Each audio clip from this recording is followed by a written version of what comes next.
Good evening, folks. Thank you for joining us this evening. This is a regularly scheduled Greer City Council meeting called and convened this evening, December 10th, 2019. Having called the meeting to order, I'd like to ask Councilmember Kimberly Booker, if she would, to lead the council in the Pledge of Allegiance. If you'll stand and join us for that, that'll be followed by an invocation for council.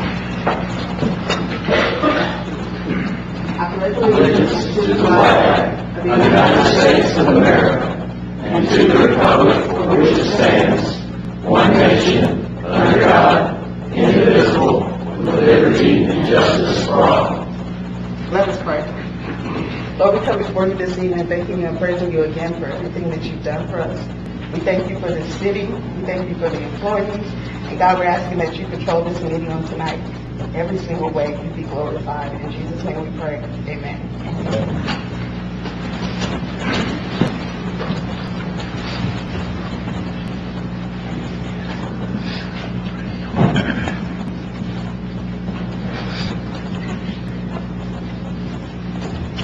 Public forum is a time that we set aside at the beginning of each meeting for people to sign up and to come before council for items that are relative to our meeting. This evening we have a number of folks that have indicated that they would like to speak in public forum. The way that we do this is that I will invite you to the podium to speak. I would ask that you identify yourself by name and address as a matter of record. We don't have a hard deadline in terms of length of comments, but we do ask that you be respectful of the others that might want to speak and limit your comments in that regard, particularly if some of the things that you want to speak at have been covered previously, but we will entertain the folks that have signed up. So if you will come to the podium. Our first speaker this evening is Joe Greer. I'm Joe Garrow, and I live at 202 Crestwood Drive, just off of Victor Avenue Extension over here on the other side of Line Street. When we were here at the public forum last time, the overwhelming majority of folks expressed a concern about the impact of the road closure on response time of first responders, emergency responders. Even though my neighborhood's a mile and an eighth, mile and a quarter from the police department, Greer City does not serve our neighborhood. We depend on Spartanburg County Sheriff. And for everybody on that side of the road, whether they're in the city or whether they're not in the city, it's Spartanburg County EMS that comes to your house and take you to the hospital. It's not Greenville County. They won't come over there. So there wasn't an answer as to the impact on first responder time. There was a study done. I've seen that study. I got a copy of the study. It was a very good study that told us how we can get from Line Street to 80 and 80 back to Line Street using alternate methods. But it did nothing to answer the public concern about first responder time into the neighborhood. So I'm hoping that tonight I can learn what that is, if that's been considered, and if it hasn't been considered, I'm hoping that you'll do that as you consider the reading of this ordinance, because it does have an impact on our community that hasn't been answered. Thank you. Thanks, sir. Sandra Lee.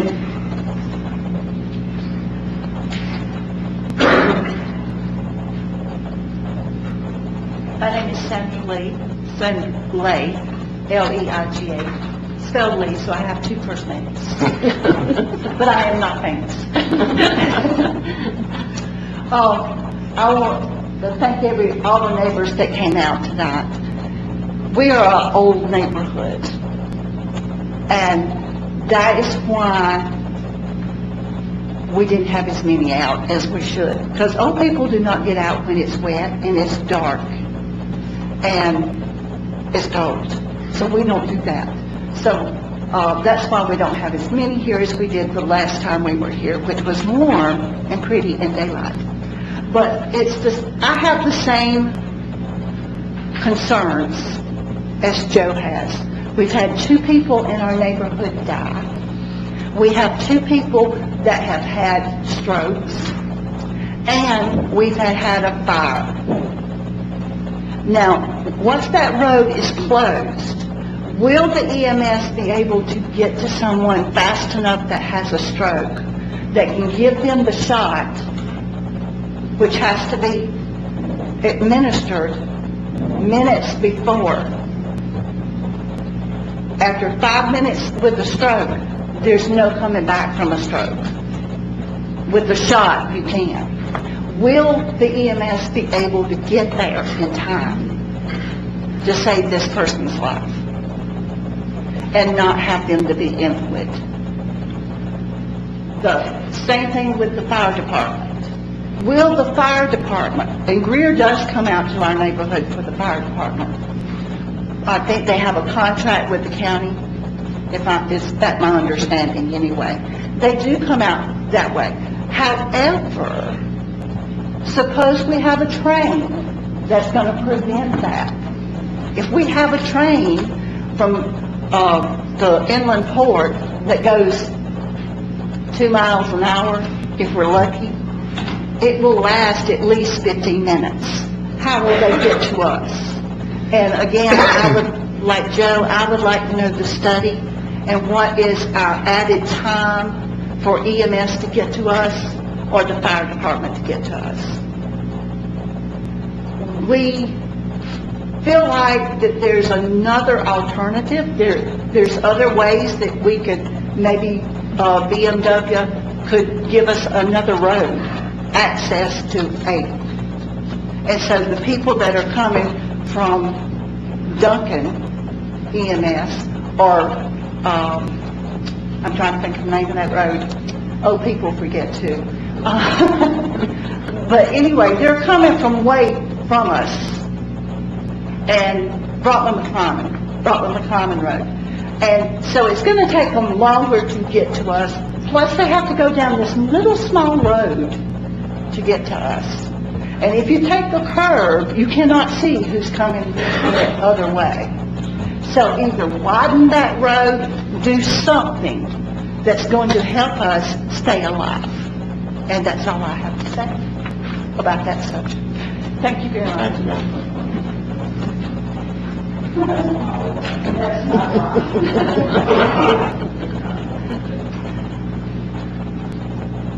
Roy, I am sorry, I just can't make out your last name. Roy?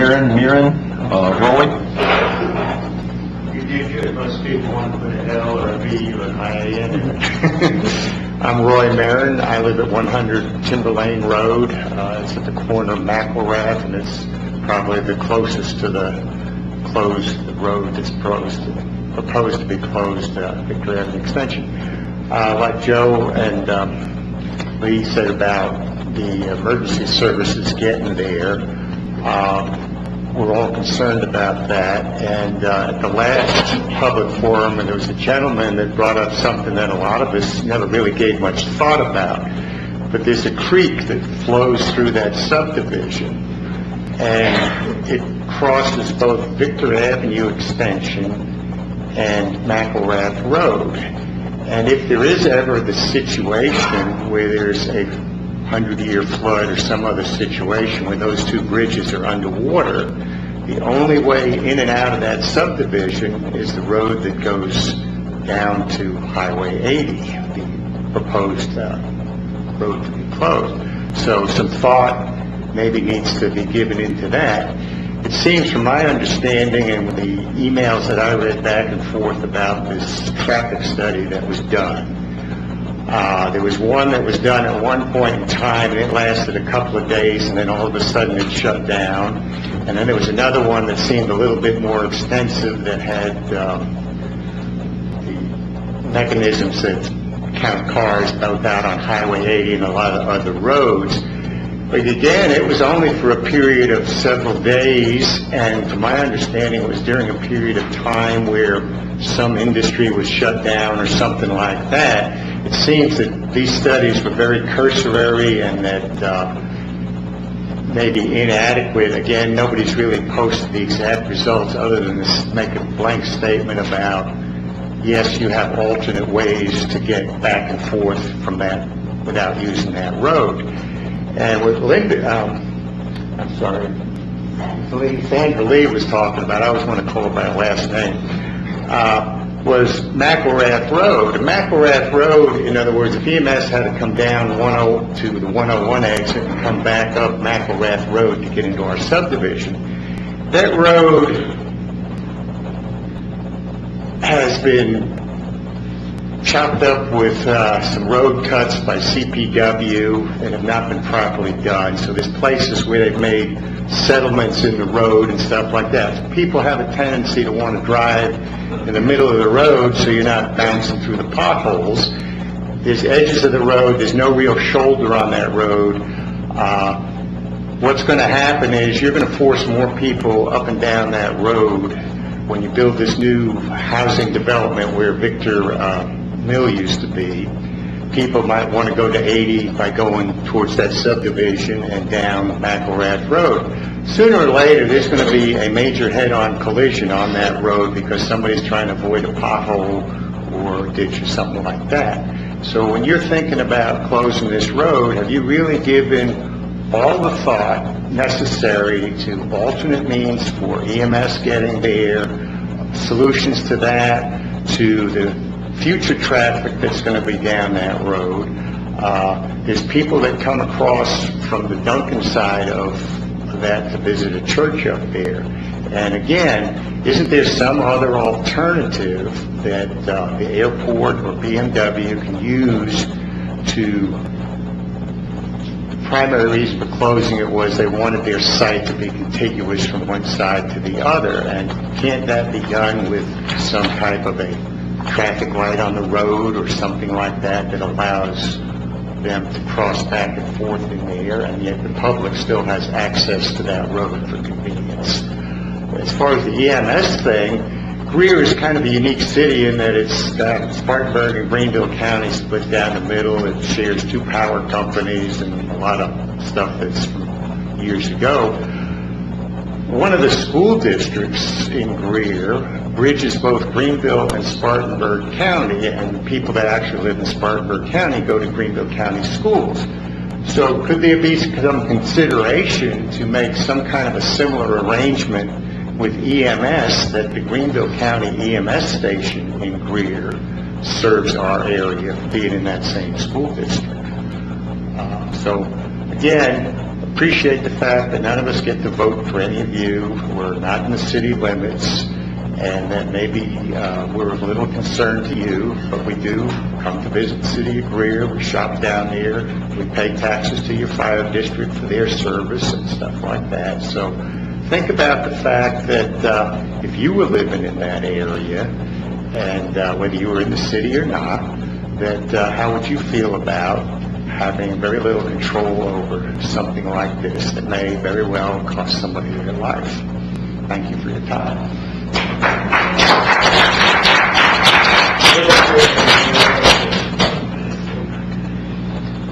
Mr. Hipp, Curtis Hipp.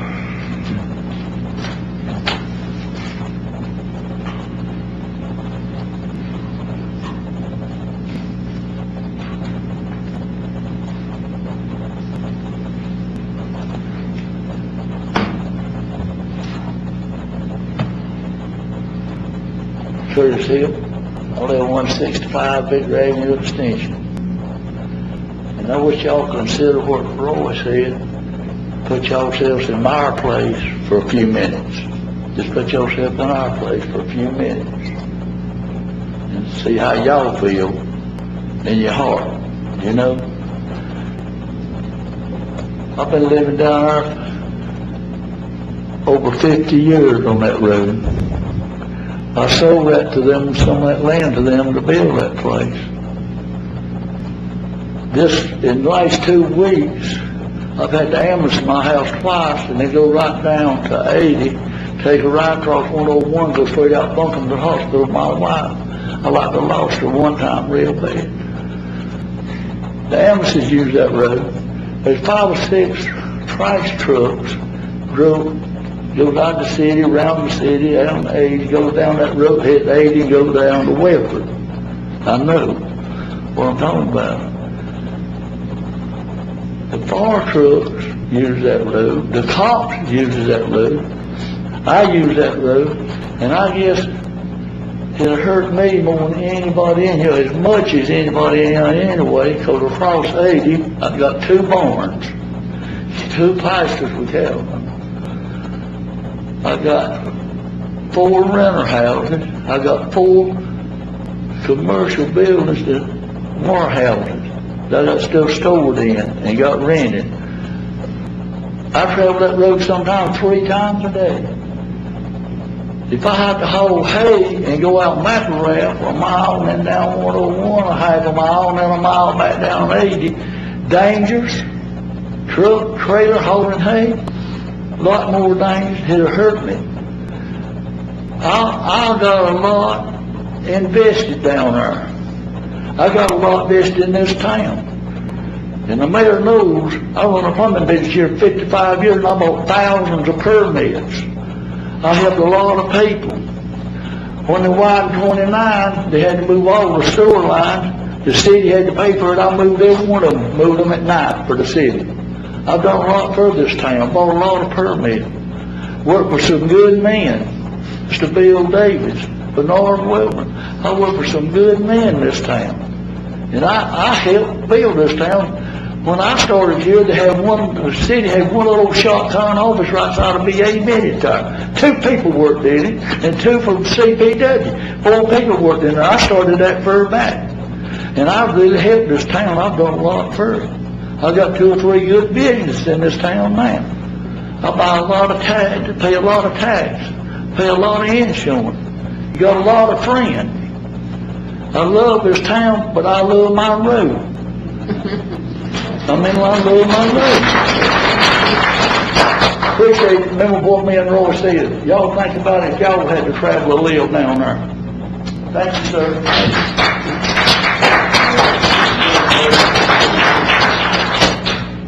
Mr.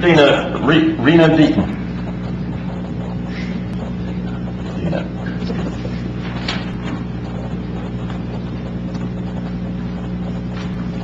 Mayor and Council, good evening. Reno Deaton with the Greer Development Corporation.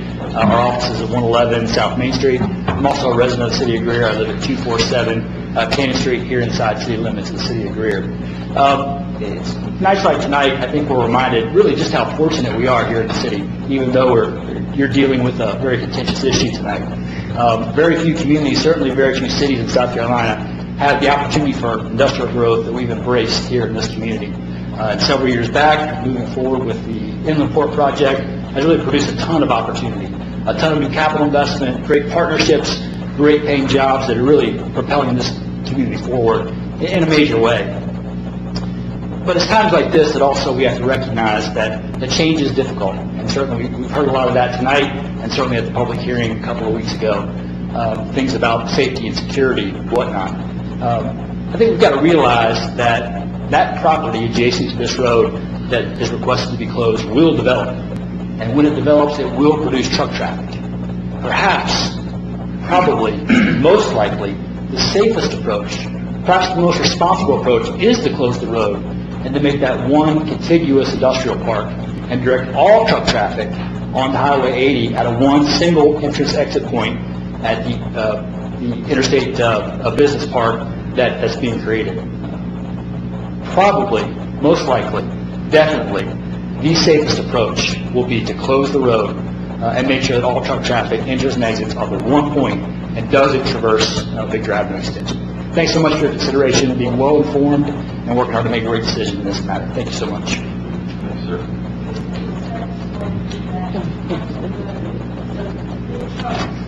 Okay.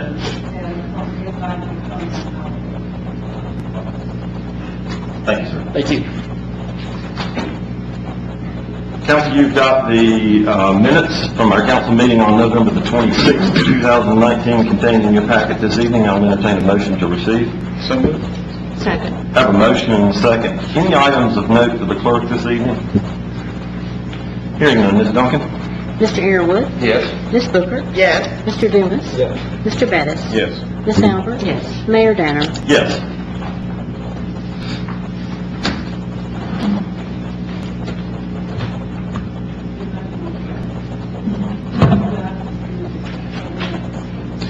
From time to time, we take the opportunity to recognize our employees for special milestones, and we enjoy doing that.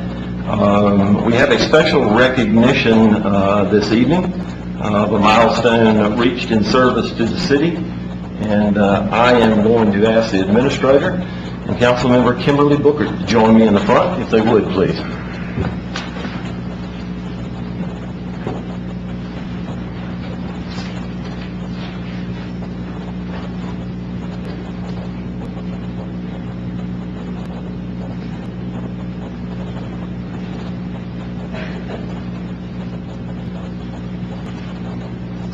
Public service is indeed a calling, and we appreciate the calling that Kimberly Booker answered when she offered herself for service on the Greer City Council.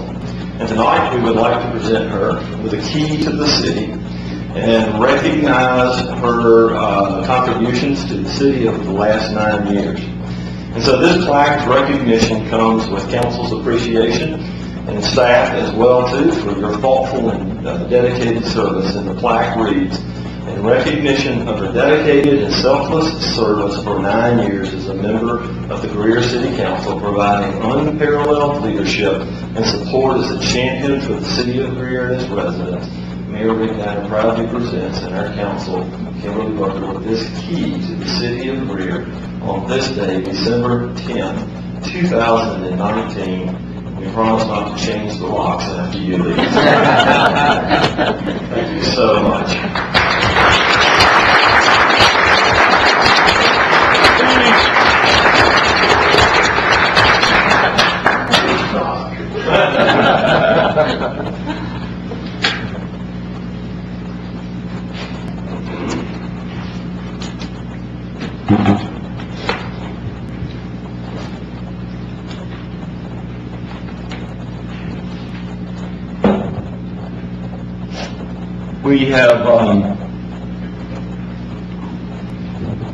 We have been blessed through the years with the people that have served this city, nonetheless of which Booker is included in that. And as you look at the people that sit at this table, it is a group of folks that I have come to know. Some over the last 20 years, and we have worked hard to earn your respect and your trust. And while not every decision goes the right way, we understand that we have to vote in a way that seems appropriate for those members of the community that we represent. So one of the things that we understand is sometimes things go our way and sometimes they don't. And we live with those decisions. But this council has been very thoughtful in the way that they have approached the various different matters that we've had to face through the years. Some of those debates have been vigorous, but we have always remained friends, and we will always count Ms. Booker as one of those friends. We thank you for your service. We appreciate it. We also have some petitioners this evening. A petitioner is one that comes before us to make a presentation. Tonight we are blessed to have two young ladies with us, Miss Grader of Greer, Jada Samuel, and Miss Grader Greer teen Kelsey Pang have come this evening to introduce themselves to council and the community and to talk about their platforms. Join me as we welcome Miss Grader Greer, Jada Samuel, and Miss Grader Greer teen Kelsey Pang.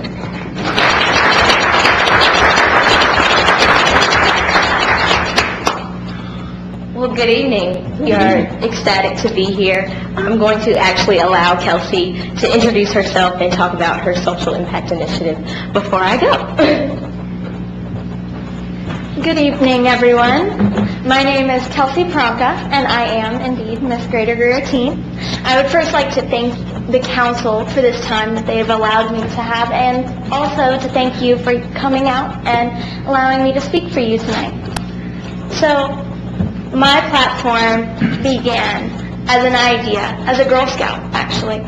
And after going through some hard times myself, I decided to research more about mental health, especially in those of our youth. And I've come to realize that it's such a big issue, especially nationwide. Since 2008, the levels of suicide and depression and anxiety have tripled. And that's why I stand before you today using this platform to advocate for all those people who don't have a voice. I've studied up with many psychologists and people who have first-hand experience, such as lifeline crisis operators. And they have all told me very similar things, that our youth just want to be heard. They want to be listened to. And that's why with my platform, I plan on teaching schools how to properly deal with mental health situations. And also with my platform, I want to give students the outlet to express themselves and feel as though they are heard, that they are listened to. My platform is about saving a life and about just making sure that we can turn this around before it's too late. Thank you. Thank you.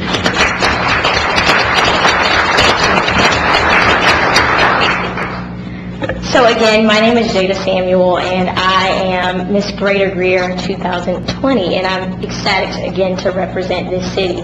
I grew up in Greenville, South Carolina. I'm a graduate of the University of South Carolina, a May 2018 graduate. I see some Gamecocks in the room. Go Gamecocks.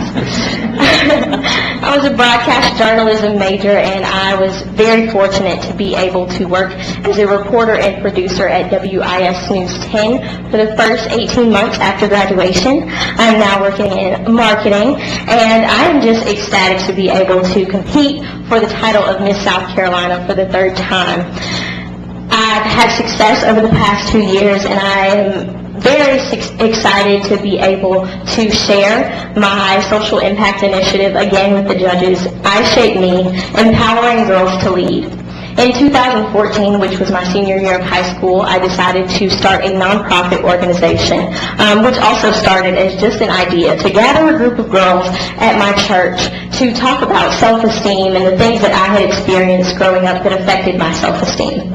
That one event has turned into a 501c3 nonprofit mentoring organization called I Shape Me, and we are dedicated to helping young girls shape themselves mentally, physically, and spiritually. So we encourage girls to have a positive body image, a high self-esteem, a grounded faith in Christ, and also live a fit and healthy lifestyle.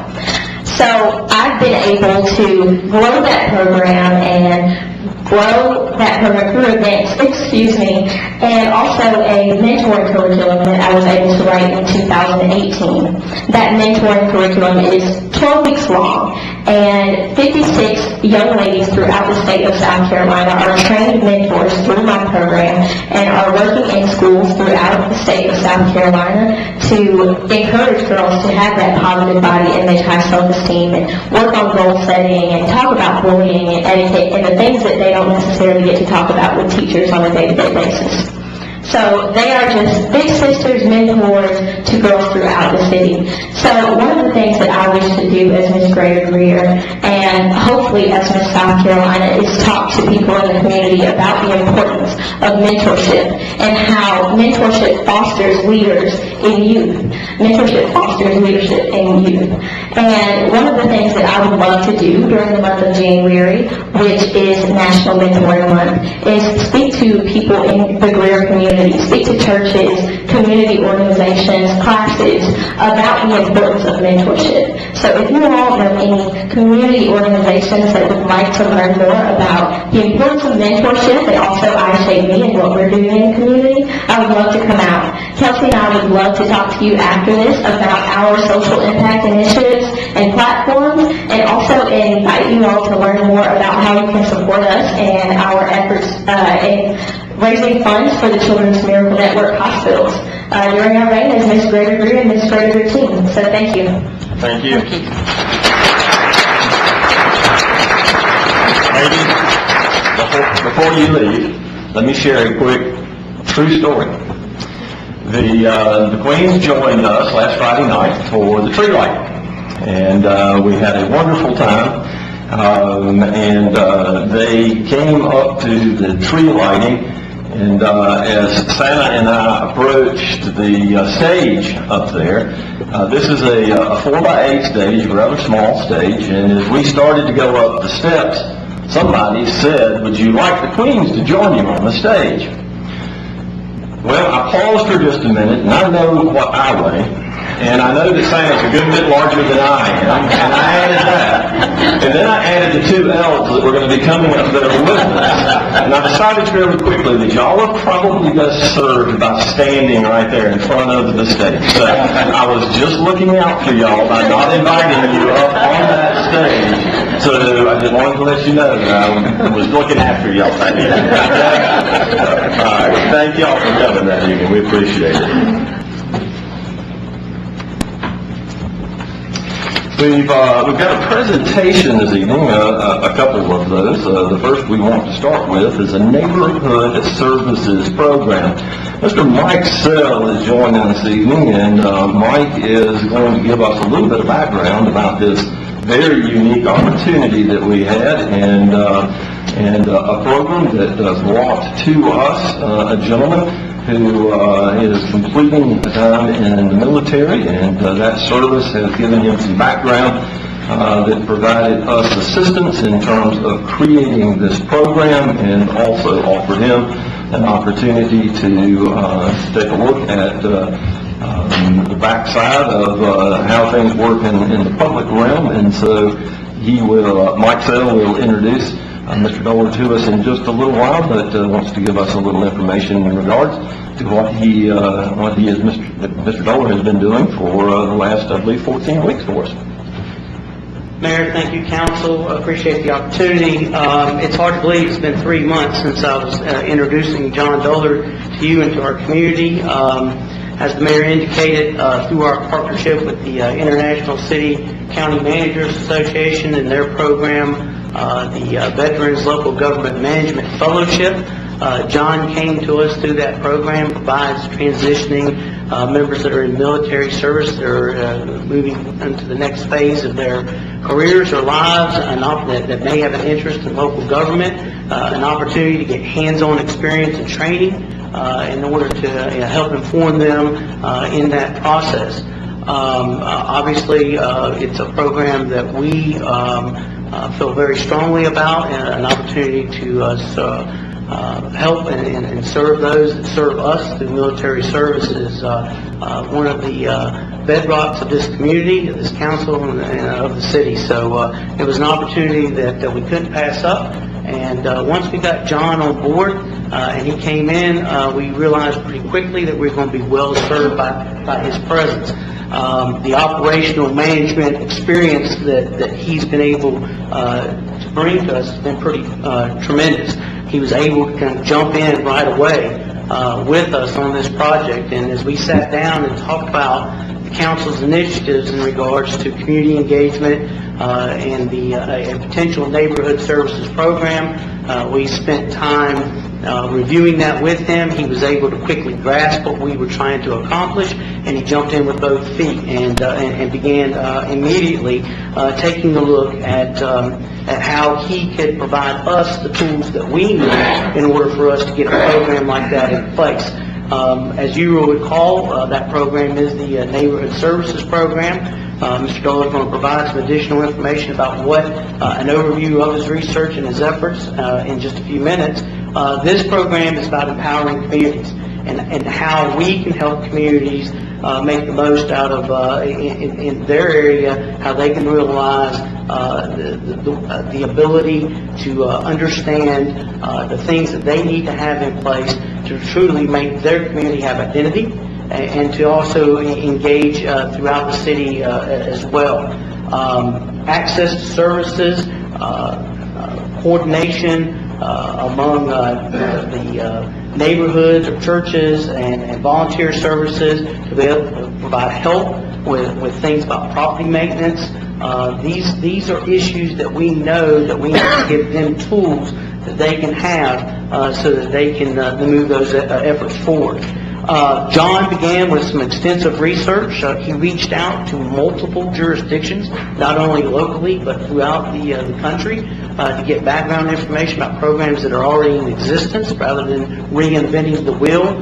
He immediately identified the best thing that he could do is take a look to see what other successful programs were out there. Gathering that information, he's provided a detailed analysis and guide for developing and implementing, managing a neighborhood services program. One of the things that he did for us is he's prepared a very comprehensive handbook that is a guide not only for us, but also for neighborhoods, about established neighborhood associations, neighborhood councils, participating in citizen community academies and civics academies through the city, and it's going to be a great guidebook for us as we move forward with this. As I mentioned, he's going to provide an overview of his efforts. Afterwards, Mr. Greer is going to share some additional information about support and resources that we have that we can make available to help get this program up and running. And then later on your agenda, we have an item asking council to adopt the program to help us go ahead and move it forward, get it up and running. With that, I'm going to turn it over to John and let him present his overview on that. Good evening, thank you. I'm a new or soon-to-be resident of Greer. I just going to close on a house in early January out of South Suver, maybe not inside the city limits, but I like the area, I like the people, so we decided that we'll leave Greenville close and we'll bring Greer closer. The Neighborhood Services Program is the all-encompassing, here I'll go to this here. It's the all-encompassing program. Under the Neighborhood Services, there will be the Greer Civics Academy, the Neighborhood Associations, Neighborhood Council, and Community Services Week. And I'll go into each one of those just a little bit. Neighborhood Services, again, the main thing is it's the program that hosts all these things like the Civics Academy, I'll get into it. The first Civics Academy, we're probably going to do internal personnel starting in April, do a 6-week course, get feedback from the subject matter experts, because there'll be department heads and subject matter experts within each department or in many departments, and then go into the real world starting in the fall. This is to educate residents on how the city operates and how to approach. Once they understand how the city operates, they understand, the neighborhood leaders will understand how to approach the city or when to approach the city, because our thing is nobody cares more about your neighborhood than you do. So neighborhood leaders should be the ones that the neighborhood people go to, I mean, other than yourselves as well, but I mean, on the lower scale, instead of always having to send out somebody with code enforcement, because there's only a couple of those and there's a big amount of people,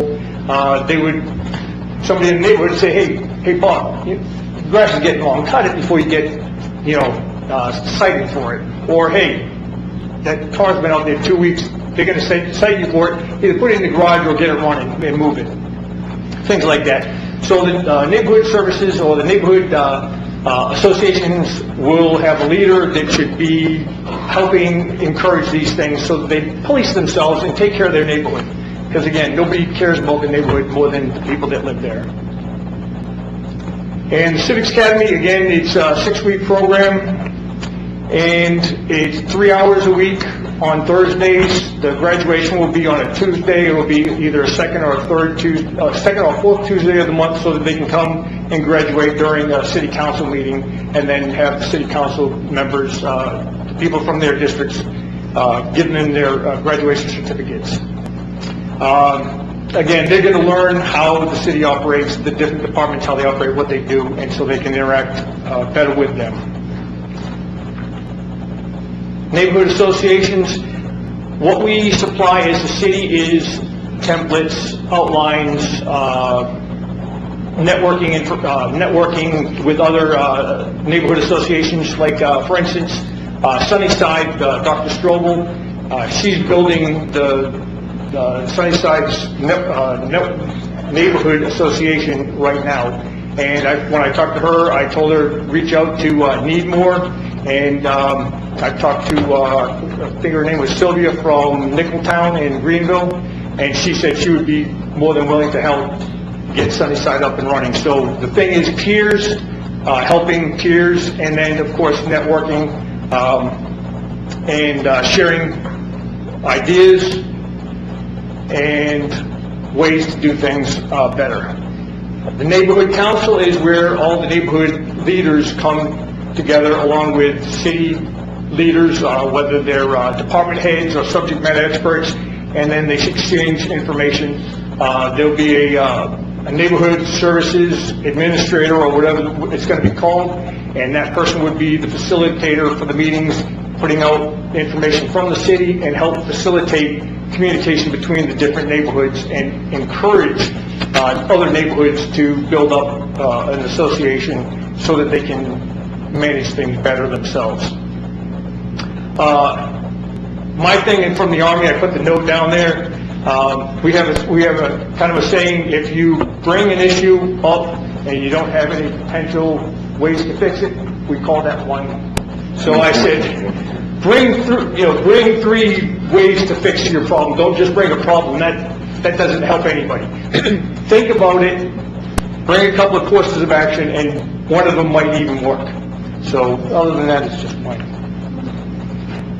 Community Services Week, this is proposed to encompass the National Night Out, which is August 4th in 2020.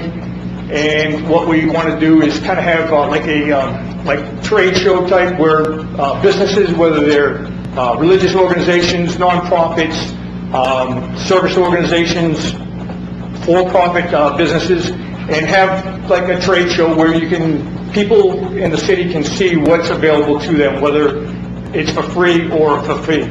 My thought would be, if it's a for-profit business, then you would charge either more or something, and then the nonprofits would not be charged anything or a minimal fee.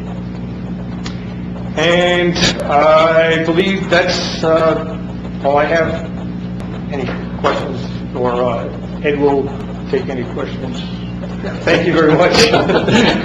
Good to defer. I can answer some questions directly here, but he's the guy. I don't make any decisions. I just know the program here.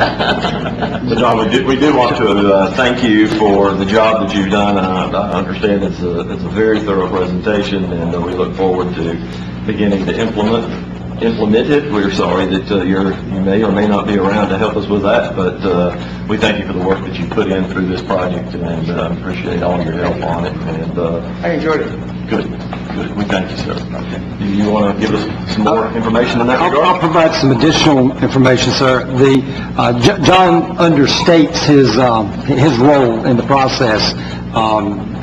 Again, I would reiterate what Mr. Sill has shared, is that what this program, the Veterans Program, provided to us is it gave us the opportunity with a seasoned individual who had experience in developing programs, understanding what it took to, or what it takes to get a program from idea to implementation. And so we challenged John with this, and he far exceeded our expectations. As you may recall, during, and I will go back even further, but during your council retreat in February of this year, 2019, we presented some information to you about wanting to move forward with the development of a neighborhood services program. And that is something that we've shared at your planning retreats for a number of years. This has continued to be something that we had interest in. We looked at it from various perspectives of how we may be able to do this. As we have visited other communities throughout our state, we've seen very, very successful programs, and what that has provided to both the municipality and to the community, how that has provided that partnership opportunity between neighborhoods and the local government and the services that we're trying to provide within our communities. One of the challenges that we've always been faced with that is establishing priorities relative to how we use our resources. And so while we've continued to have interest in this program and we've looked for ways to identify it, another subject matter that we presented back in that meeting in February is that we are now the recipients of a transfer of resources that come to us from the reorganization of the Greenville healthcare system, now Prisma Health. That reorganization, that restructure provided a resource to all municipalities within Greenville County. And we said at that time that we were looking for an opportunity of how we could best utilize those resources. It has been encouraged, well, not required, but it has been encouraged through Prisma Health that these resources would be used in a way that provides for the health benefit of a community or for the development of a community. My belief is that these resources do indeed fit the mission of what Prisma Health is asking of us to do as a community. I had an opportunity, Mayor Danner and I had an opportunity to meet with representatives to share with them that this type of a program would be something that we'd be interested in using with that, and they indeed confirmed that this is what they're looking for. How are those resources used in a community that we can demonstrate impact to the community? And so that's how we would like to proceed. We receive annually about $185,000 a year that is transferred to us. That amount is based on population, and we will receive those funds for a number of years through the contractual agreement that Prisma Health has with Greenville County. We believe that the resources that are needed to do this is to hire a full-time project coordinator, someone whose daily operations, their daily mission is to come into the city and that they are focused on how do we organize communities, how do we organize those folks that already have an organizational structure, homeowners associations that are already in place in many of our neighborhoods, but how are we also able to do that in some of our more traditional neighborhoods? The plan that John has presented for us gives us that framework, how we would go about doing that. It is our recommendation that this is the right time, it's the right opportunity, the resources can be identified on how we would pay for the program as well. You will find later in your agenda we are asking for your consideration in moving forward with this concept, with this idea, with this program. And so we wanted to make sure that we're giving you the background and the basis of that we indeed have identified a funding source for the program, and that we believe that this is an appropriate use of those funds moving forward. We're certainly glad to answer any questions that you may have now, but again, we would hope that later in your agenda, when that item is presented, that you would consider giving us approval to move forward with the program.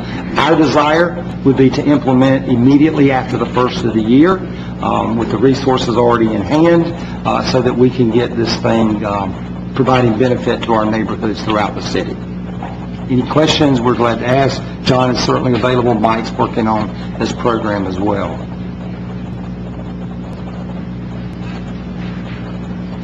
Thank you, sir. Very good. Thank you, sir. Thank you very much.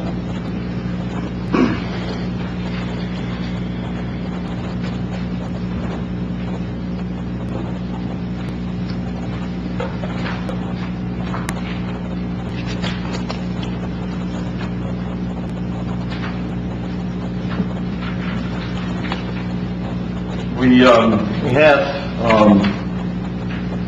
Mr. Larry Finney with us this evening. Mr. Finney is one of the principals in the Finney Green accounting firm, and they are certified public accounts. They have participated in a review of our audit, and Mr. Seifert is making his way. to the podium, so I've either got my order mixed up or he's going to introduce Mr. Finney, one or the other. So we'll just, and since he's on here as well too, we'll have him come on up later as well too. So the floor is yours, sir. Thank you, Mayor and Council.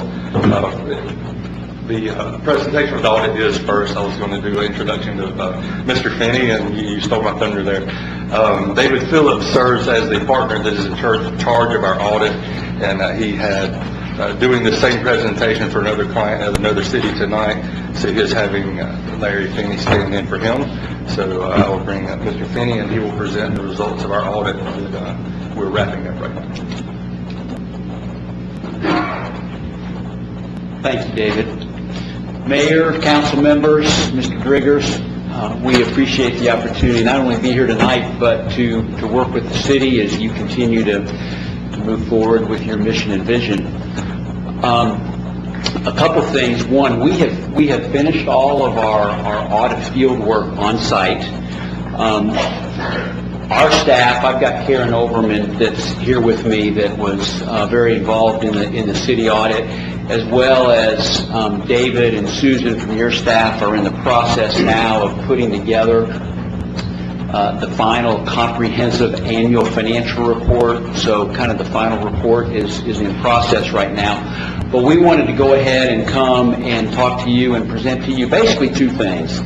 One is the results of the audit itself, because the numbers are finalized, the opinion's good, and all that. Secondly, kind of give you the big picture in terms of the financial condition of the city as of last year end, June 30th. So by background, I like to kind of remind you of a couple different things. You're used to seeing those annual financial statements, and there's a lot of information in there. But I like to take a step back for just a second and talk about what's behind the scenes that's probably just as important, but we don't necessarily talk about it a whole lot. And that's the internal controls and the processes and the procedures that really are the annual financial statements are the result of what's happening day to day. Your staff work very hard day to day, thousands and thousands and thousands of transactions. And an important part of that process is making sure that there's good review, there's good monitoring going on to make sure that what's presented to you regularly as well as annually is accurate and complete. So one of the things that we encourage you as a council to consider, as well as administration and finance, as part of that process, is what we call risk assessment. And it's basically just sitting down sometimes and saying, where do we have concerns? You know, there is no perfect internal control system. It doesn't exist. So there's always risk. So where do we have concerns? Should we do anything different about it, or are we okay with the way they are? But just making sure that periodically that risk assessment is happening, we think is very important. Obviously, the result of the audit, as well as all of the work day to day that your staff does, is that comprehensive annual financial report. What you ask us to do is to come in, perform our audit services, with the end result being that opinion that we issue. And there's a number of things that go into that. Probably the most important thing from our perspective is just to remind you that opinion is providing you all reasonable assurance, not absolute assurance that everything's fairly stated. Because obviously, we're not looking at every single transaction. David and Susan would not want us here as long as it would take for us to look at every single transaction. So we're selecting a lot of samples and doing a lot of work, the end result being that opinion. I am glad to tell you that for the year ended June 30th, 19, the city has received what's called an unmodified opinion. I know that means nothing to anybody, so the best way to explain it is that's as good as it gets. You cannot receive a better opinion than this unmodified opinion, and it does not matter whether you are BMW or the city of Greer. Everybody's goal is to receive that unmodified opinion. So you ought to be pleased with that. It's probably a good time for me to stop and say we really appreciate David and Susan and their staff. They have a full-time, more than a full-time job as it is, and then they have auditors that come in for several weeks a year and bother them and get in the way and, do all kinds of other things to interrupt what they're already doing day to day. And so we really appreciate what it takes on their part to help us get this audit done.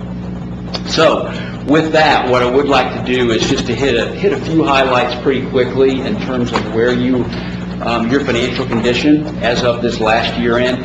And if there's one thing, if you talk to anybody who tends to look at these kind of financial statements on any kind of regular basis, and they're wanting to know how the city's doing, if there's one thing, one measurement they're going to look at, it is going to be the city's general fund balance. That's the one thing that they want to know. So that's where we start. The city's total fund balance for the year, actually for general fund, actually increased about $3 million and is sitting at about $19.6 million. There's a few pieces of that are not available for future operations because they've already been committed in terms of your fire truck and some other capital projects, etc. So what's actually available, what we call unassigned fund balance, is really what's available for future operations. And you can see that balance is sitting at $18 million, or 83% of what your 2019 actual expenditures were. So from our perspective, and even compared to what your fund balance policy is as a city, you're in a very good financial place, financial condition with your general fund balance at June 30th, 19. So a lot of times the question we get asked is, great, we've got a healthy fund balance. Is it too high? Is it not enough? I mean, where is it really at? And there is no great answer to that question because it's a different answer for every city, for every municipality.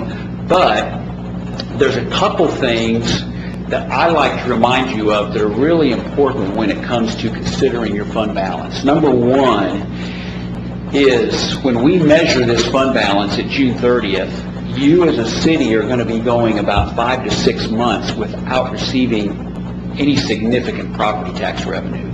So one of the reasons you need a healthy fund balance is simply for cash flow purposes. This time of year is probably when your fund balance gets about as low as it's going to get before the property tax starts coming in for the next year. So number one, it's important to have a healthy fund balance for cash flow purposes. Number two, some of you have probably heard the same thing. We're starting to hear some rumblings again about the economy maybe starting to slow down. A lot of us can probably remember what happened in 08, 09, 2010, the last time that the economy was a lot tougher than it is now. And municipalities across the state took a pretty big hit financially, and that healthy fund balance is what helped carry you through some of those tougher times when they come around again. So how do we get there in terms of that increase in your general fund balance? Here's the highlights of your general fund revenues. You can see about $27 million. You were about $1.5 million higher than where you were in the prior year. That was a combination of your tax assessments being higher, so your tax revenue was higher, as well as franchise fees and license revenue. And you were also over budget, as you can see, a combination of property taxes and, again, your franchise fees and licenses. So good, healthy year on the revenue side. If you look at the general fund expenditure side, again, a little under $22 million in terms of your expenditures, and you've got the highlights of what that looked like. About a $2 million increase from 2018, and we kind of show you what that is by department. But for the most part, that increase was the result of increased salaries and wages, as well as benefit costs continuing to go up. And I'm going to talk a little bit more about that in just a moment. And then you were $1 million under budget. And again, we kind of give you the highlights there. But to me, this is a good example of of everybody here doing a really good job from a budget standpoint in terms of your revenues are a little bit higher, your expenditures are a little bit lower, and that's probably really what your goal is when it's all said and done, if you're preparing a reasonably conservative budget. So I think you all have done a great job on that end of things. I've got a few highlights in terms of the other funds. I'm not going to spend a lot of time on these. You've got the information in the presentation. But probably the most important thing to remember with all these other funds is all of this money is restricted in one way or another. So it can't just be used for general operations. You've got to make sure you're using it according to the laws, the regulations, the restrictions, whatever they may be. The hospitality tax fund is just a great example of that because it is restricted to be used for tourism, so you've just got to make sure that you use it for that. So hospitality, you can see about a $1.7 million fund balance. Real property fund, about $3.5 million. The road paving, you've got about $448,000 there. Your stormwater fund, about $1.7 million. And I know you all have plans for how you are going to use these resources. A few years ago, the city had to begin recording a very large liability related to the state pension plan. Your employees participate in that plan.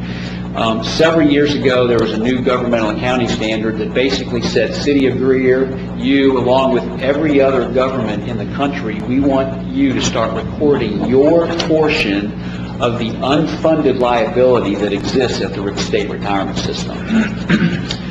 If you put the regular state retirement system with the police officer retirement system together, that unfunded liability statewide is about $25 billion. And so the city of Greer, you can see your portion of that there is about $20.5 million. Two things I'd just like to remind you to make sure you understand. One is you don't have to come up with $20.5 million to satisfy that liability. That's up to the state. What you have done and you will continue to do is, as long as you are paying your portion of the employer and the employees obviously paying theirs, but the employer portion of what the state asks you to pay for the retirement system, you're doing everything you can and should be doing as far as that's concerned. However, the one thing that's important to remember is that the state has already told us that at least through 2022, on an annual basis, the employer rate is going to continue to go up 1% a year. So your budget, there's going to be a bigger chunk of your budget that's going to continue to be taken as a result of the increased rates with the retirement system. Just a couple highlights in terms of your capital assets and then another slide on your debt. Again, just kind of reminding you, you all know about this. You're making decisions about how to spend a lot of these funds. But you can see you've got about $50 million overall in capital assets and a pretty significant increase this year as a result of some of your projects, obviously the streetscape and everything going on downtown being a big piece of that. And then on the long-term debt side, you can see about $28 million there. We like to remind you that every municipality has what's called a legal debt limit, and it basically is 8% of what the assessed values are for the city. For you, that is about $10.7 million. Of all your debt, there's only about $7 million of that actually applies to the legal debt limit, so you still have another $10 million that's available under the state law with the legal debt limit. We always like to just kind of hit some highlights in terms of what's coming down the road for you. And really, the only thing I really want to mention here, you can see there's a couple things coming down. The one thing that's probably more important from our perspective than anything is that first bullet there, related to the fact that because the city receives federal funds, there's standards out there that are called the Yellow Book there are some new regulations that are coming out that may make it more difficult for us as your auditors to continue to help with the preparation of your financial statements. They haven't come out and told us exactly what all that means yet. We're still waiting to hear from them. But just so you know, that's something that we'll probably continue to talk about this winter and spring, hopefully once we get some more information. We also, as we're going through the audit, there's two different areas that you have some additional communications from us. One is if we have any audit findings, they're included in the back of the CAFR in the compliance section. We did have one this year related to some significant adjustments that needed to be made. We've talked in detail with Mr. Driggers and the mayor, as well as David and Susan about that. Not really concerning for us in terms of going forward. We kind of look at them as some one-time issues that happened. The city, when you receive a significant amount of federal funds, over $750,000 a year, we would be doing some additional work, and I know that might occasionally happen with the city, but this year it did not, so we didn't have to do any additional single audit work related to your federal funds this year. The other document that you will receive from us is separate from the financial statements is what's called the management letter. It's a letter from us to you as council, and it basically includes two things. One is some required communication from us to you in regards to were there any disagreements that we had with management during the audit or any other issues that may have arisen. There were none. There won't be any information regarding any of that. Also, if there were some recommendations we had that rose to the level that we feel like it was important to put those in writing, those would be included as well. But there won't be any recommendations in the management letter. The staff's doing a good job with the areas that we look at. So, let me just hit a couple highlights again. One, the city is going to receive that unmodified opinion, that best opinion that you can receive. So you as council, Mr. Driggers, as well as the finance staff ought to be very pleased with that. And as we talked about with your general fund balance, as well as some of the other funds that you have, you're in a very good, healthy financial condition as of June 30th, 2019. And that's just a congratulations, because we know in our role that's not easy. That takes a lot of hard work, a lot of hard decisions that have to be made. So you ought to be pleased with where you're at financially. So with that, be glad to answer any questions anybody might have. Thank you, sir. And if you will stand by, there may be something in regards to the actual preparation of the audit here.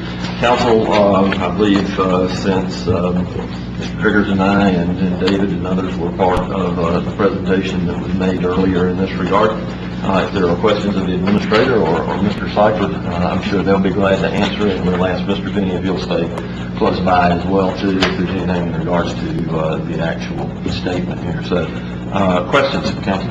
I've got a question regarding opinion. You mentioned what the state has already said, that through 2022, there's going to be a 1% increase. Oh, with the retirement system, correct. What, have you heard anything, or there any discussions or anything about after that point? And what kind of shape will the retirement be in, the state retirement be in after that 22 year? Well, so a couple things there. Number one, where they're at right now, I talked about that $25 billion of unfunded liability.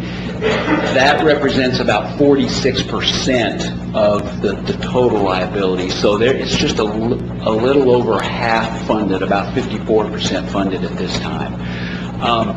There is no easy solution, obviously, to make up that difference.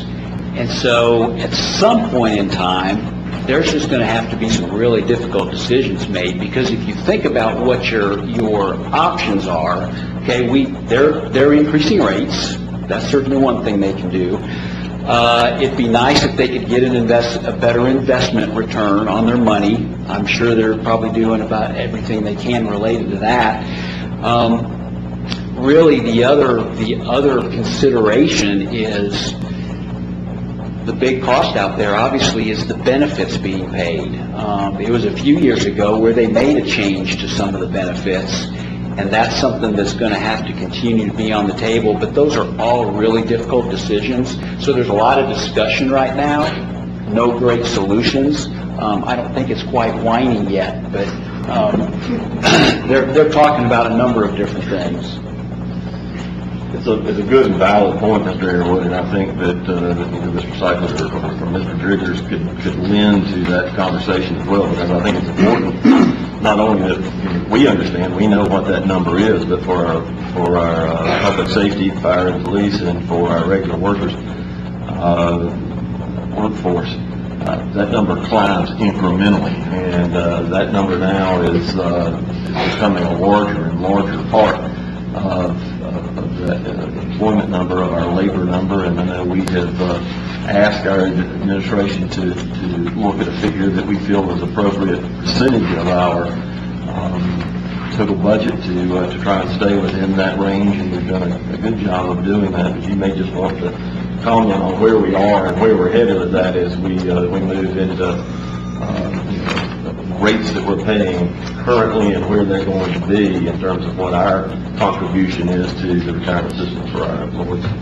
Sure. I mean, one of the challenges that we face is that when the state requires of us to make an additional 1% contribution, in our environment, that's $135,000, $150,000 that is immediately affecting our bottom line because it's of our total payroll. We don't receive any additional employment services. We don't. I mean, it's a cost, and it is one of those that we have continued to absorb, and it does indeed make it more difficult for us to maintain some type of ratio of our total expenditures to our total workforce. We're a service provider, and it could be argued that in an environment that everything we do is an expense associated with people to do that, whether that is contractual services for folks to pick up our garbage, or it's public safety, police, fire, parks, recreation, mowing grass. Everything that we do, it makes that harder. And while we do believe that in 2022 we'll see that subside, it'll be hard for the state to continue to increase that. I mean, the combined contribution between the employee and the employer is now in excess of 30%. And so 30% of the salary of an employee is going into a defined benefits program. If the state is not able to continue to ensure the financial stability of that program long term, then I think that we would obviously see that there would have to be modifications to the benefit. And while we are not there, they've done a good job of classifying employees relative to changes that they make, but they are indeed making changes. An employee that is hired today, how they are processed through that system over time is different from an employee that came into that system 25 years ago.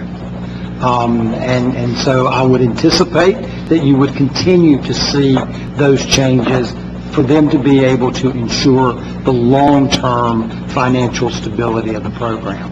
But do I ever believe that our portion will go down? I do not.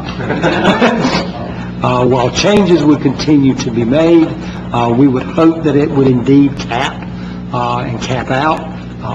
But I don't see our contribution as the employer going down, nor do I see the contribution of the employee.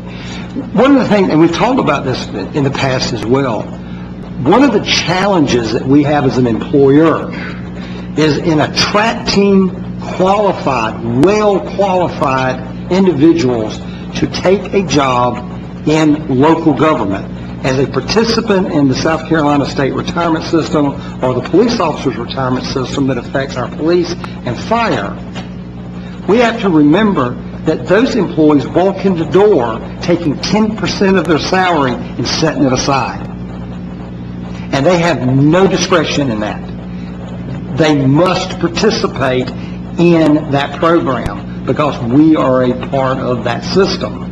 And so when young people are making decisions about where to take a job, that is now becoming a factor for us. And the state recognizes that. They're realizing that that is indeed an issue for us. Now, that money is the employees, and it's their money now and for always. That is their funds. And if they leave employment, they could choose to withdraw those funds, or they can allow it to continue to accumulate, and they use it for retirement. It is a very expensive program, and it is an expense to that employee, and it is an expense to us. And one of our first obligations will be to make sure that we're funding that, because we really don't have the option otherwise. Others?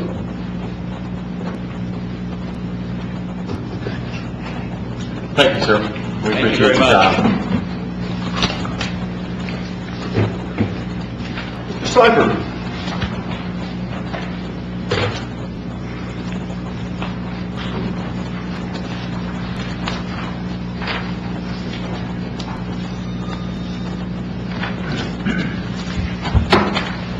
Thank you, Mayor and Council.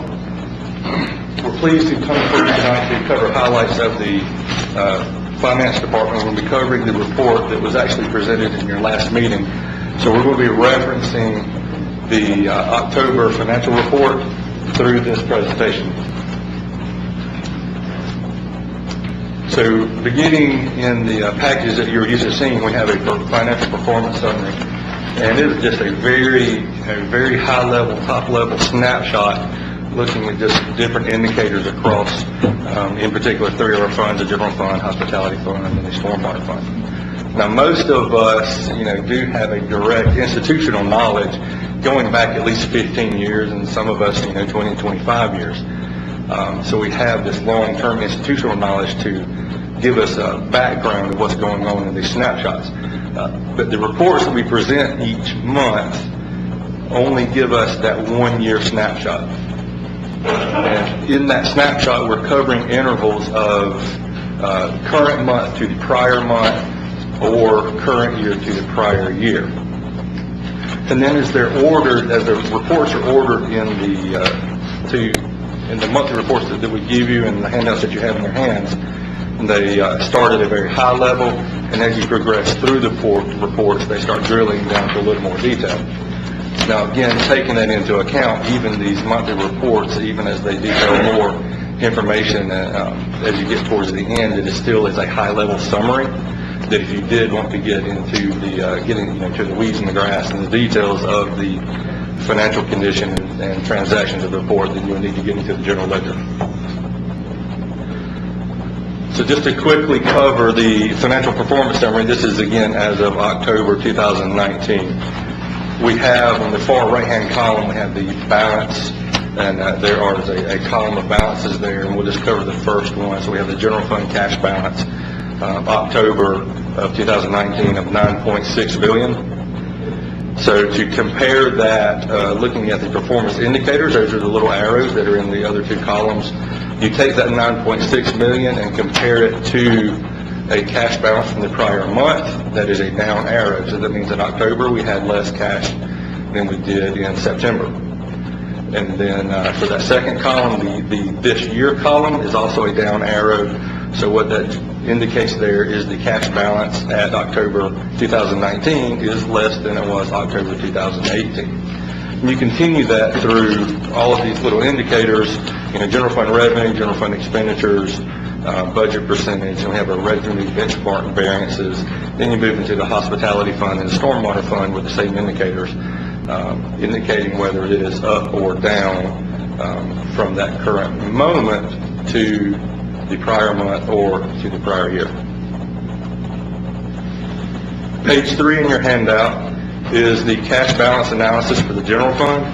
These are monthly results that are presented by the blue bars across the bottom of the graph.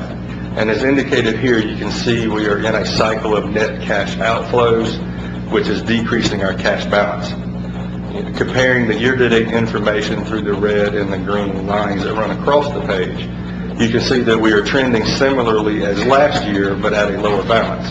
This is as we've anticipated as we are continuing with the construction projects going on downtown, that we fully anticipated to be spending down some of our cash balances in addition to operations to address the construction projects. The next page, page 4 in your handout, this is titled the Revenue General Fund. It does present 7 pieces of information. But for ease of illustration over the next 2 slides, I'm going to break this up and only present half of the information on each slide that is all contained in page 4. Looking at this report, and all of these next couple of slides in these reports, we present information using 2 methods. One is comparing it to annual budget, which is evenly distributed over 12 months, and then alternatively, we present this information based on an actual cash flow cycle, and we call those the benchmarks. So in this slide, we are comparing monthly receipts to benchmarks represented by the blue and yellow bars at the bottom. So you can see for the month of October, we actually received $952,000 compared to our benchmark of $1.3 million. The orange line is a year-to-date total of actual receipts, and that is totaling $2.7 million for October month end. And then the purple line across the top has an inverse relationship to actual receipts, because that is our budget balance to collect. So you can see that the receipts that we are still expecting to receive through the end of the year for June 30th is approximately $29 million. The second part of page 4 compares our year-to-date relationships. The current year-to-date actual is represented by the dark orange line with the triangles, and the prior year-to-date actual is represented by the yellow line, while the benchmarks are presented by the green line. So as you can see illustrated here with these, our current receipts are higher than last year by almost $300,000, but is still trending lower than the benchmarks. And because our benchmarks are based on average actual receipt cycles, they trend significantly lower than our monthly budget percentages during this part of the year, as early as Mr. Finney just alluded to, during these 5-6 months after June 30th, we don't receive any significant cash inflow. Moving to page 5, this is titled Expenditures in General Fund. This is the same information. It presents the same 7 pieces of information, but rather it's for expenditures rather than revenue. But they are read exactly the same. The bars across the bottom, the lines across the page are presenting the same information. So you can easily see here whether the monthly expenditures exceed our benchmarks or not. For October, expenditures were under the benchmark by approximately $700,000. And year-to-date actuals represented by the orange line are totaling $8 million through October. And as you can see by the purple line, we have approximately $21 million remaining to expend for the remainder of the fiscal year. The second part is page 5. We've gone from back to year-to-date relationships. These expenditures do tend to be more evenly distributed than our revenues, so you can look at our actual trend line does tend to emulate the budget trend line, which is, again, an even distribution. Reviewing our year-to-date information for expenditures, our actual is about $60,000 above the benchmark, but is still $1.6 million under our budget for October. So compared to the prior year, we have spent approximately $1.5 million more than last year at this time. Okay, this next slide is page 6 in your packets. The previous pages have represented results of operations, while this simple graph presents data solely as it pertains to budget being over or under budget. So as you can see by the purple bars across the bottom, we have remained under budget for the first 4 months of the fiscal year. For October, we are now at 4% under budget at that time. You can easily see that our actual trend line in purple has remained above the evenly distributed budget, which is represented in orange. So, again, this slide is indicating that we're remaining under budget on the expenditure side. The revenue dashboard is presented on page 7. While the previous reports have represented information compared to the budget, the dashboard is presenting a more detailed view of the actual results compared to benchmarks. Here, the revenue dashboard presents monthly results in the bottom 2 graphs, with year-to-date results in the top chart, where you can see we are $396,000 short of our October benchmark. Looking at the expenditure dashboard, which is in page 8 of your package, the information for expenditures is in the same format as that for the revenue dashboard. You can see the year-to-date results indicate the city has exceeded the October expenditure benchmark by $61,000. So we regularly review the hospitality taxes fund and the stormwater fund budgets with you each month. The reports that are included with those are very similar, present the same information as for the general fund. So I didn't include them here in this presentation. However, for the hospitality fund, we do include 2 additional graphs. We're going to cover those here in the next 2 slides. The first graph represents a single year's information. This is on page 14 in your handout. The flat red line indicates your evenly distributed budget, so it's your budget again divided by 12, an even amount each month. Our actual results are the blue line above the red line, and you can see that it has remained above budget for each month so far through October. So as you can see, we've received just over $205,000 in hospitality taxes just in October alone. As actual receipts remain above budget, we have a decreasing amount that we must receive for the remainder of the year to meet budget, and that amount is indicated by the green line. So you can see there, if we maintain about $183,000, while our budget is $190,000, if we receive $183,000 through the end of the year, we will meet the budget that we set for the hospitality taxes fund. The next graph for hospitality is a 4-year trend. The blue line is our actual results, and you can see that it kind of bounces around all over the yellow line. So the yellow line is just a historical trend line over the last 4 years. What is important to notice here is that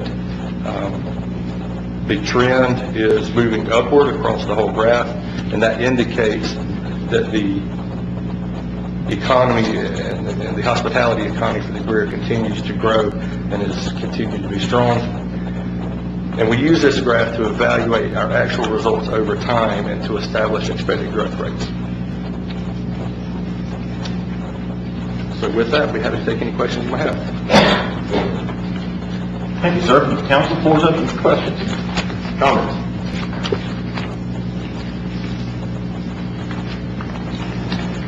One of the things that I think we certainly appreciate is the work that you and your staff have done to make this whole process easier for us to understand and quicker for us to realize where we are in some regards. I know that this is a process that you all implemented a number of years ago, and if I'm not mistaken, was one of the handful in the entire state when we implemented that, and I know some others have emulated it, and we're glad to share that information with them. But it's a very effective tool for us to use, and hopefully making this explanation has helped others better understand how our reporting is. It is certainly public information that we make available in various different forms, and for those that might have an interest, but it does take some of the confusion and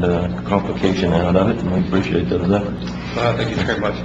It can be a complicated, especially when you start looking at all the lines and graphs and numbers and data that is presented there.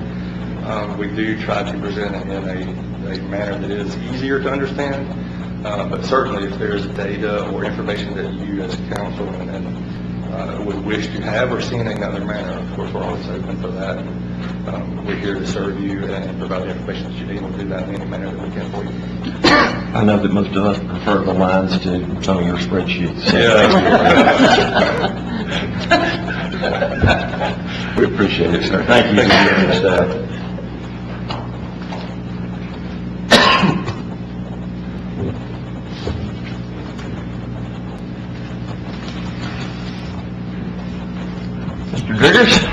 report, please, sir. Thank you, sir. Only a couple of brief items.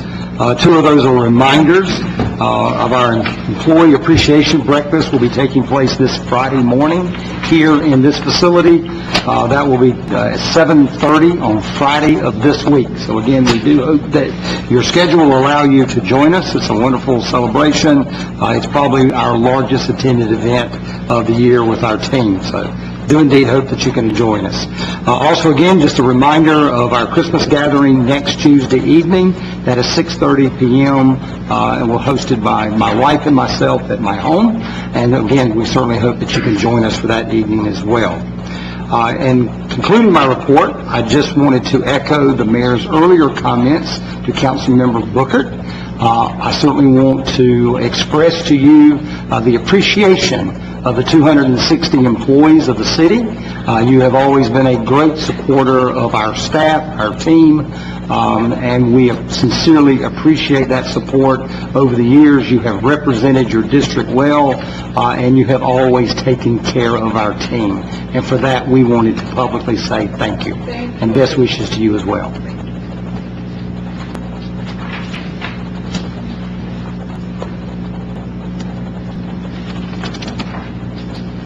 Thank you, sir.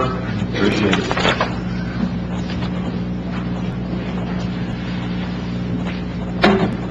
We do have a opening on our planning commission. Mr. Mark Hopper was elected to fill the big shoes of Mrs.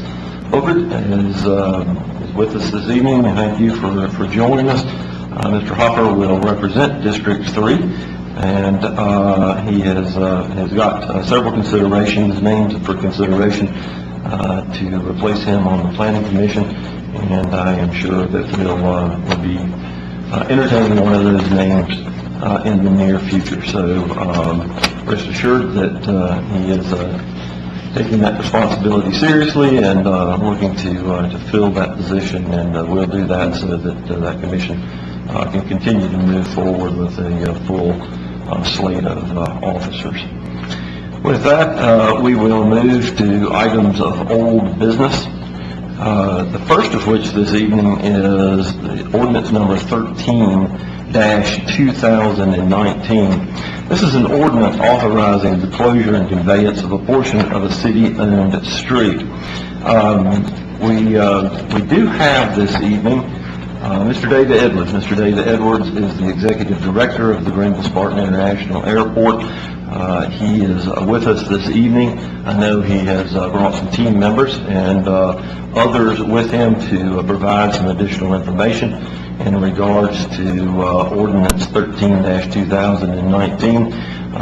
Mr. Edwards, if you would, and your team, the podium is yours, sir.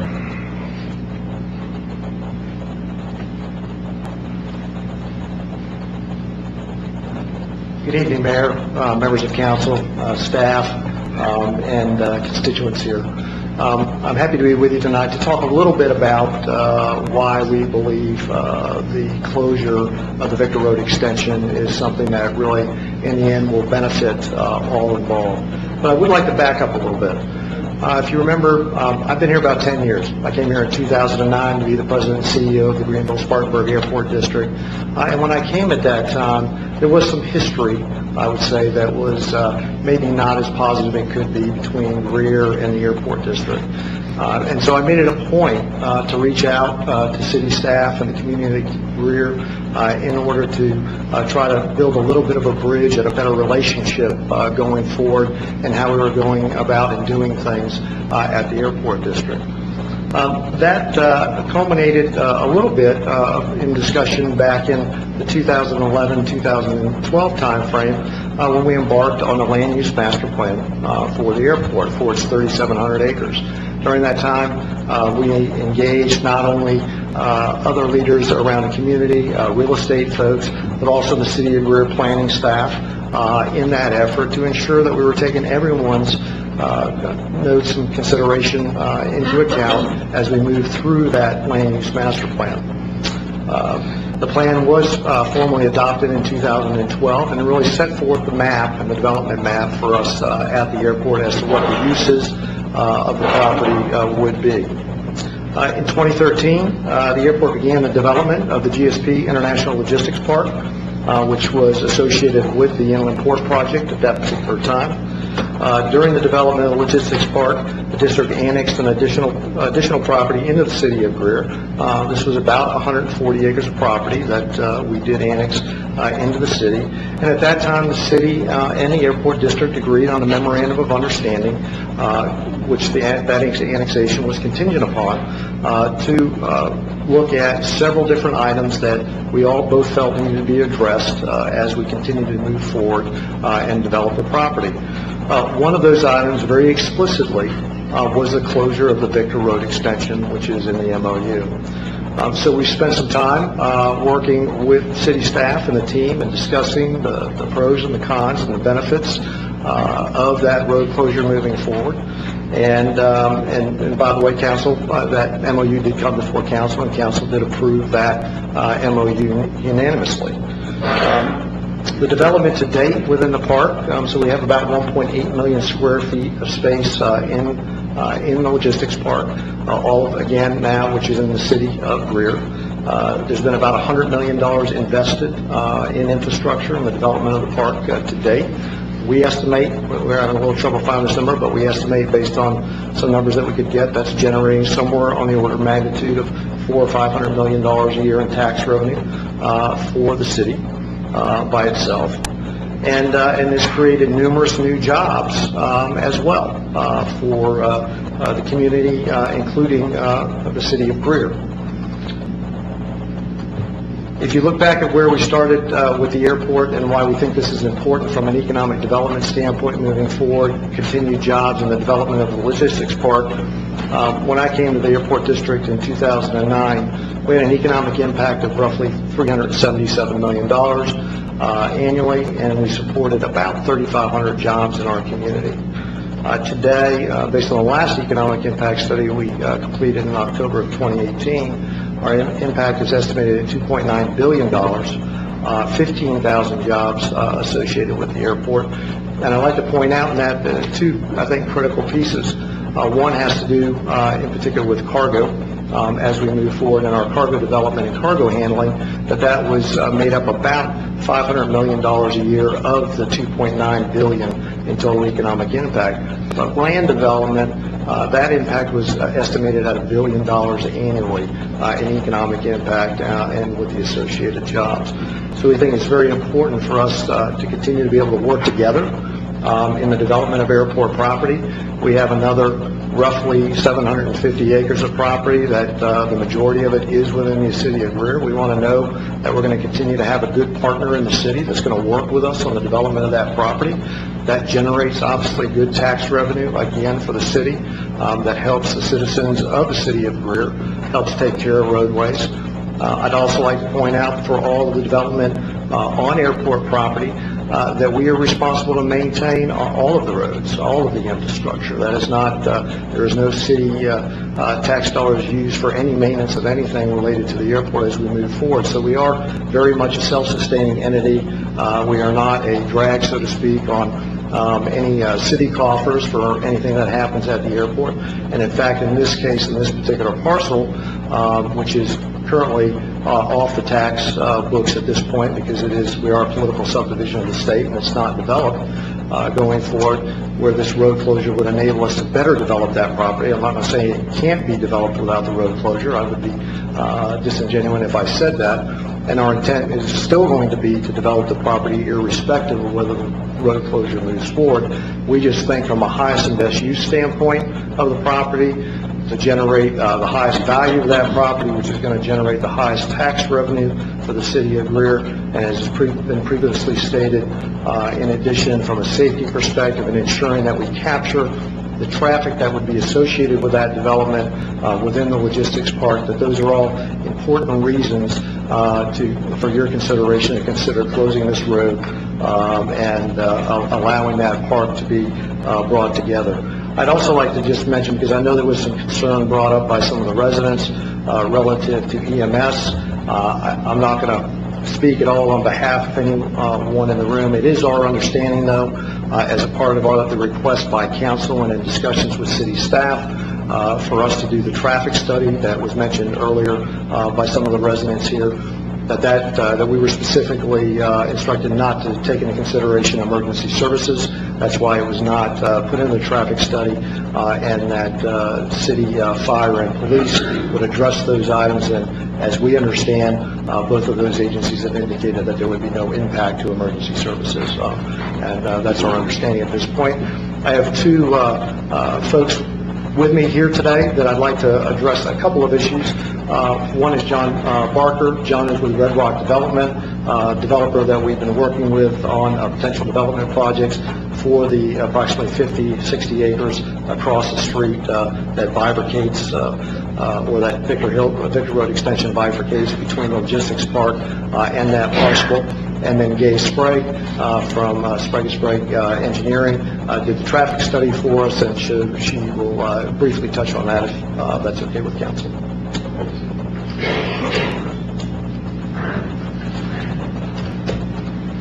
And my name is John Barker. Address is 1201 Main Street, Columbia, South Carolina, and I'm a commercial real estate developer with Red Rock Developments. So our core business is to help industry and office users have a home to live in with their employees. And so this particular opportunity to speak on behalf of the airport district ties directly to a project that we're working with. So I want to talk from that perspective a little bit, and be glad to answer any questions as I go through some of these points. As mentioned already, we anticipate 50 to 75 new jobs created with this project. This project will be a distribution project. Speak up, can you not hear me? No, sir, I can't. Okay. But I'm having difficulty because somebody in the crowd is talking. Yes, sir. Let's exercise some decorum, please. They didn't speak out loud while you were speaking. Give them an opportunity to make their presentation. If you need to talk, please step outside. Yes, sir. Yes, sir, thank you. Again, this project is about 130,000 square feet of distribution space, which most of the buildings, really all the buildings around the port, are distribution buildings. And so this building will act similar to those buildings, just a little bit smaller, 130,000 square feet. Anticipate about 50 to 75 jobs. Certainly, the customer will firm that up with the appropriate authorities, as we don't negotiate incentives for users. They do that themselves. And the overall investment is approximately 16 million square feet. That's just in the real estate. That's not specific to the personal property inside the building, because as a developer owner, we do not finance that. They would buy and put that in the building themselves. As we approach this customer to work with them, we were asked to look at multiple sites across the greater upstate, if you will. This area being one of those sites. Again, the intermodal has attracted a lot of interest. Will continue to attract a lot of interest as that grows across the U.S. as we consume more, as we all read about every day in the newspaper. So there's a real attraction for that and a real need for it. As the customer evaluated this option compared to other options, they were intrigued by a couple of things. One, its proximity to the intermodal. Also, the fact that the roads were maintained by a different entity. That was very appetizing to them. They wanted a nice park to be in. And roads for trucks and cars are important to be maintained properly. And in a lot of places they aren't. So that was very attractive to them. The other piece of that was the opportunity to connect to the current road that's in place. That's very attractive to the customer. As it specifically relates to closing of the road, in a real estate transaction, we're often given documents that we share with customers. We shared with them the MOU that was mentioned earlier. They're well aware of that, and that's extremely important to them. Again, that's a business decision you have to make as city council, but as a user occupier, that's important to them to make that connectivity. So they're aware of that. I can't speak specifically if they would or would not do the transaction based on what you're going to do, but they had privy to that document, just as you're made aware of. So we applaud the airport, and we applaud you as a municipality and what you have done. You've created a lot of great jobs and kind of set the stage for the future. So we would ask you to consider doing this. There are always pros and cons. Unfortunately, we deal with a lot of planning and zoning issues all around the U.S. and many different cities. And, you know, hopefully this works out for the best for everyone. So just thank you for hearing me out. I'm excited about this project, as I know the customer is, and just appreciate the opportunity to speak. Thank you. Thank you, sir.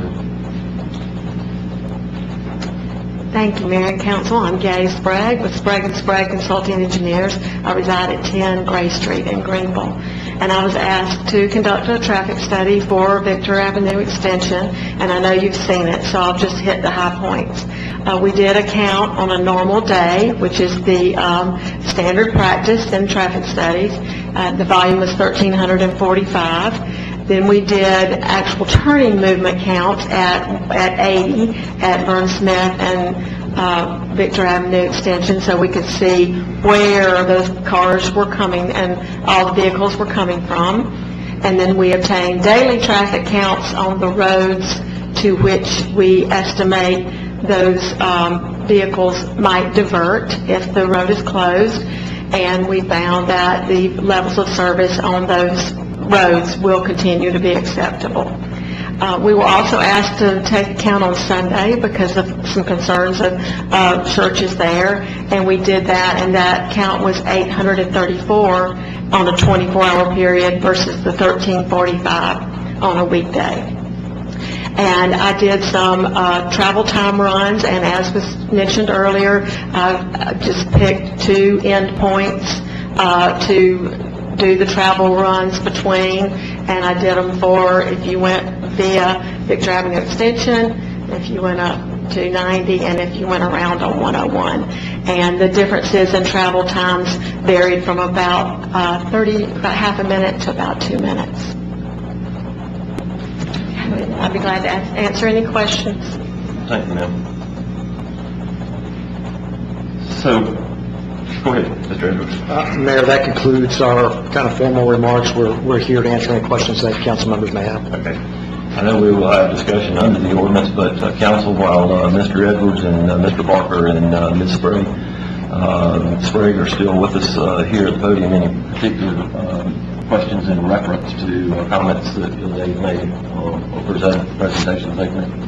Yes, sir. I have one that just, you were saying the development the airport had made to date, you think it generates $400 to $500 million in tax revenue for the city? $400,000 to $500,000. Okay.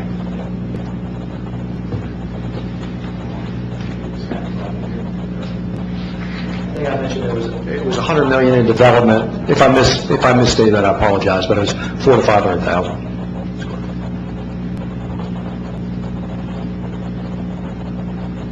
Thank you. We appreciate your time.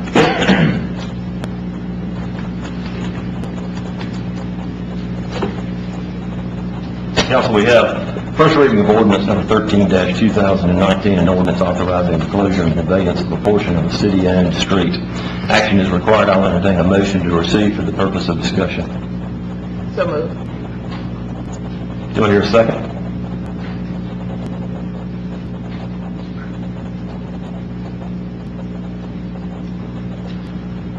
Council will require a second for any further discussion.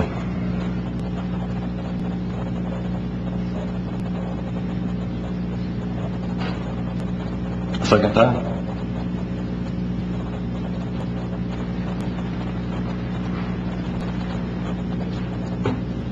Final call.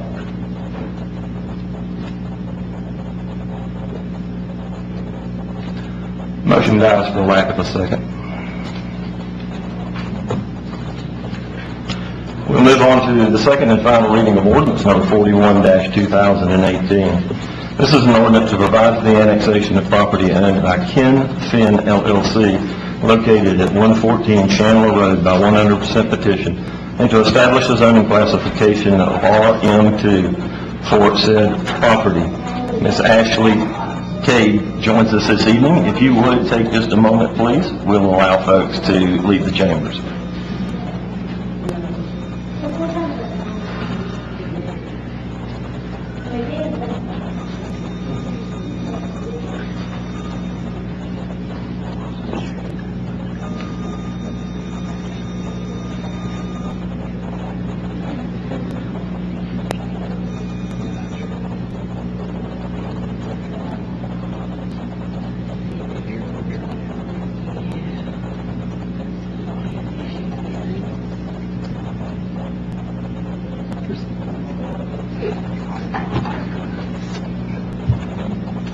Here we go.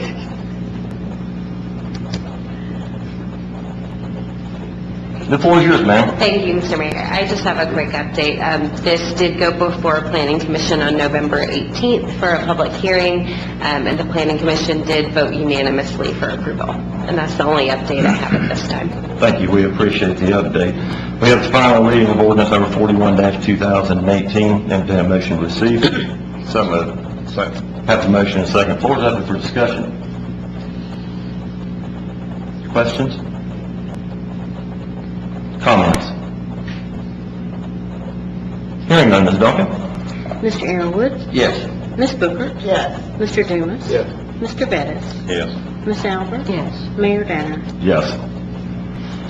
Council, we have the second and final reading of ordinance number 45-2019. This is an ordinance to change the zoning classification of property owned by Quadson LLC located at 211 School Street from I-1 to S1. I had some good and interesting conversation in regards to ordinance number 45-2019. Any new or additional information, Ms. Gage? And none at this time.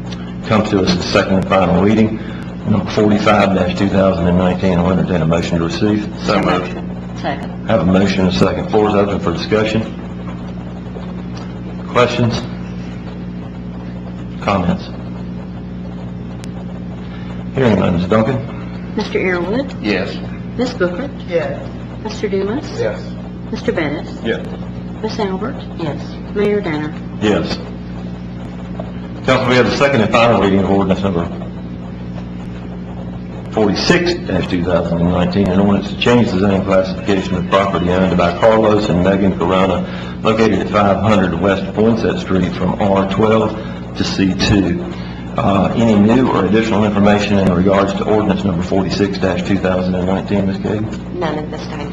No new or additional information in regards to ordinance 46-2019. I'll entertain a motion to receive. So moved. Second. Have a motion and a second. Floor is open for discussion. Questions? Comments?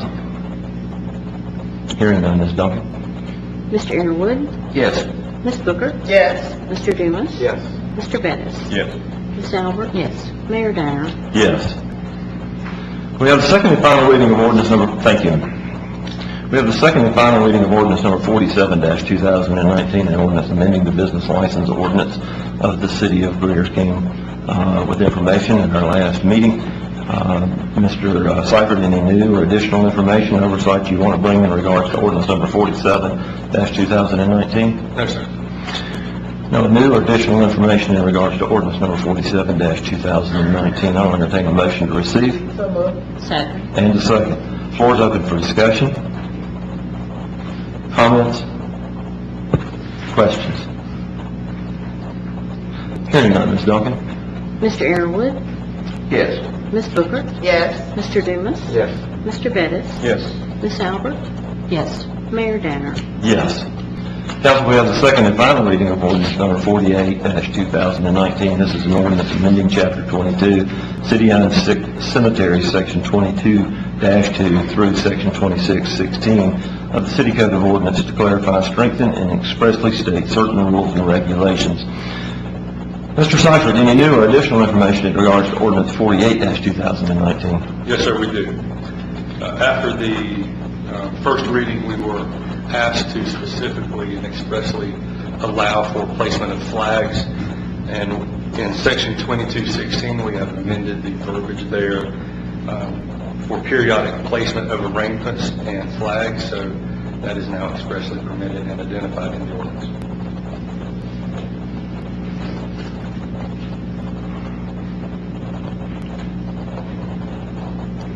Mr. Driggers, this is second and final reading of ordinance 48-2019. Do we need to amend the ordinance at this point then? Yes. Okay. Council, I'll entertain either a second and final reading of ordinance number 48-2019 or an amended motion, please. I'll make a motion to amend based on the language that's been added.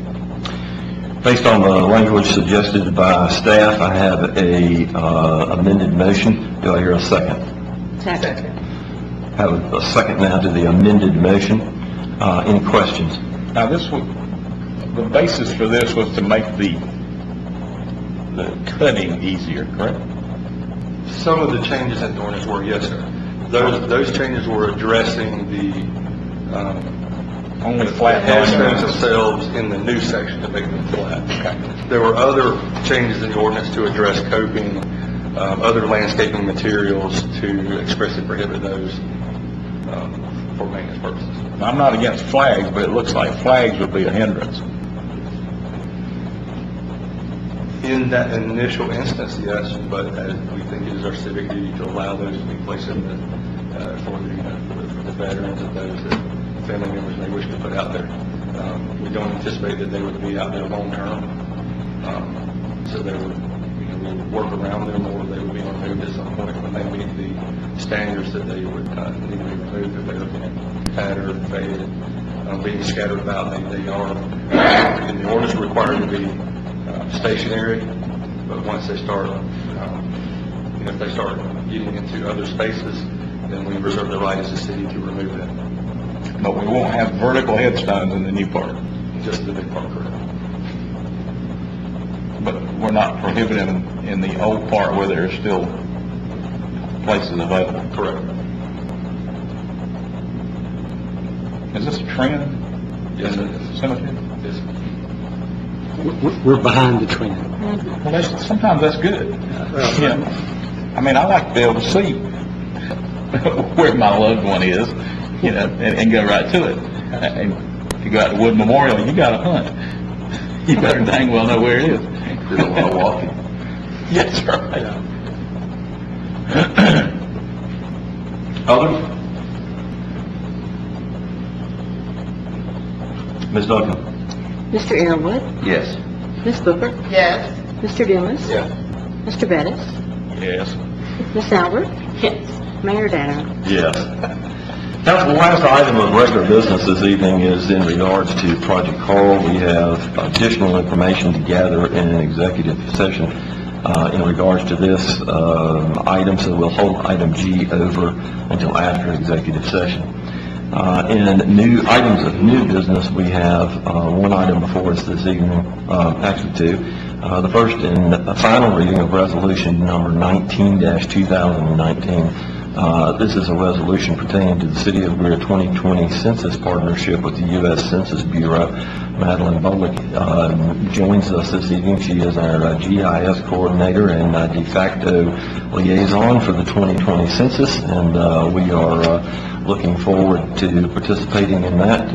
Obviously going to be a citywide event that we'll need plenty of help with, and so Ms. Bolick is here to give us some information in regards to the resolution this evening. Hi, good evening, Council. So I'm here to present to you Resolution 19-2019 that states that Greer is committing to ensuring that every citizen in our city is counted for this upcoming 2020 census. So as you know, the census is conducted every 10 years, and the goal is to count every person one time in the correct location.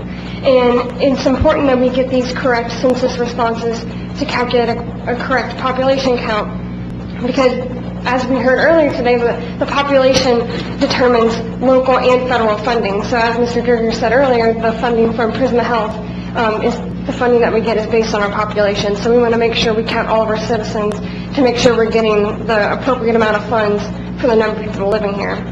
And also, having an accurate census response rate is important for various voting districts boundaries. And this resolution is in partnership with Spartanburg County and their Complete Count Committee. So as we pass this resolution, we are joining all of the other municipalities in Spartanburg County that have passed similar resolutions, also stating that they are committing efforts to making sure that their citizens in the county are going to be counted.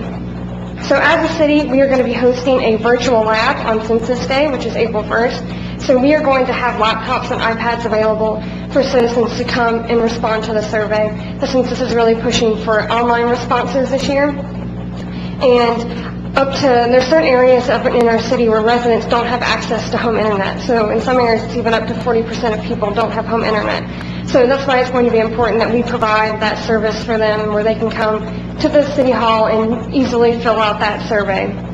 We're also applying for a mini grant from United Way to support our efforts to make sure all of our citizens are counted.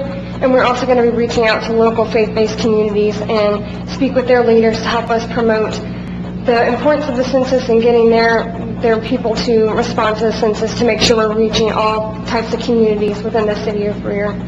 So as of March of 2020, the Census Bureau is going to be sending out these census surveys, so be sure to be on the lookout for those. So council members and community members, be sure to respond to that survey so we can get an accurate count as possible in the city of Greer. Thank you. We'll stay with us just a moment. I will ask council if there are any questions or comments while we've got Ms. Bowles with us this evening. Thank you for the time you've committed so far. I know that you're in for a busy spring, so thank you. Council, there will be action required in regards to the Neighborhood Services Program. You have heard about that from Mr. Sell and Mr. Driggers, and we do have to, there is action in that regard, excuse me. After that presentation, I should have known. We have the first and final reading of Resolution Number 19-2019. I'll entertain a motion to receive. So moved. Second. Have a motion and a second now. Floor is open for any discussion, questions, or comments. Hearing none, Ms. Duncan. Mr. Arrowood? Yes. Ms. Booker? Yes. Mr. Dumas? Yes. Mr. Bettis? Yes. Ms. Albert? Yes. Mayor Danner? Yes. Now we will move to the Neighborhood Services Program, where action is required. You have heard an overview of the services program. I'll entertain a motion to receive, and the floor will be open for any further discussion. So moved. Second. Have a motion and a second. Floor is open for discussion, comments, and questions in regards to the Neighborhood Services Program. I'll speak on this one. This one's pretty dear to our hearts. I think since our whole time being on council, we wanted something where the community could learn more about processes and government, so I am totally for this one. That's my last vote. I think it's I think it's a great idea, especially the portion about the self-policing, because we all get calls about, well, my neighbor's doing this, and my next question out of my mouth to whoever's calling me about their neighbor is, have you talked to your neighbor about it? And no, they won't. And I understand people don't like confrontation, but I think it is a good idea, especially in that aspect.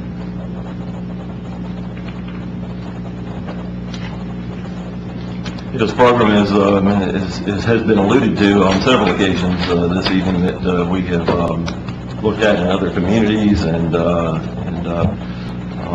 wanted to be able to do. We have been afforded an opportunity through some grant funding and now direction to be able to do that, and I certainly look forward to that as well too. This will give some established neighborhoods that have had de facto groups a more relevant voice, and it will certainly give a voice to those neighborhoods that feel like that there are issues that are not being addressed to their satisfaction, and give them, as has been presented tonight, an avenue for finding out more about how the process works and how they might glean more information in that regard. Anyone else? Ms. Duncan. Mr. Arrowood, Yes. Ms. Booker, Yes. Mr. Dumas, Yes. Mr. Bettis, Yes.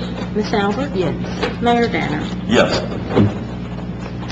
Council, this evening, we have one matter to discuss in executive session. I'll entertain a motion that we go into executive session. Mr. Mayor, I'd like to make a motion that we enter into executive session to discuss a contractual matter pertaining to Project Carl as allowed by state statute, section 30-470A2. Comes as a motion. Do I hear a second? Second. I have a motion and a second. Ms. Duncan? Mr. Arrowood, Yes. Ms. Booker, Yes. Mr. Dumas, Yes. Mr. Bettis, Yes. Ms. Albert, yes, Mayor Danner. Yes. Council, in executive session, we have considered one contractual matter. This was in regards to Project Carl. We've taken no action in that regard. Do I hear a motion to come out of executive session? So moved. Second. Have a motion and a second. Ms. Duncan? Mr. Arrowood, Yes. Ms. Booker, Yes. Mr. Dumas, Yes. Mr. Bettis, Yes. Ms. Albert, yes, Mayor Danner. Yes. Council, in items of old business, we have one to review. Project Carl was the last item of old business that involves the approval of a contract. We've gathered more information in executive session for consideration, but taken no action. I do have a motion in regards to item G, Project Carl, under our regular order of business. Yes, Mr. Mayor, I'd like to make a motion to authorize the mayor or the city administrator to execute a purchase and operations agreement for the acquisition of all property and assets of the Greer Golf and Country Club. That comes as a motion. Do I hear a second? Second. We have a motion and a second. Floor is open for discussion. I'll just say one more time, this does not fit our... Let's think about it. It doesn't, it does, I mean, that's why we... Why? Because there's nothing in there about that. It doesn't get us to point B, you know, it is taking us off on a tangent, and that was the reason that we... Recreation. Well, but did you review our strategic plan? Has nothing to do about expanding. Well, that's the shortcoming of the strategic plan. Well, maybe so, but you should have thought about that. Remember that. You should have thought about that last, you should have thought about that last year at our meeting. Council's discretion. All right. Other comments? Ms. Duncan? Mr. Arrowood, No. Ms. Booker, Yes. Mr. Dumas, Yes. Mr. Bettis, Yes. Ms. Albert, yes, Mayor Danner. Yes. Council, we have no further business. We stand adjourned.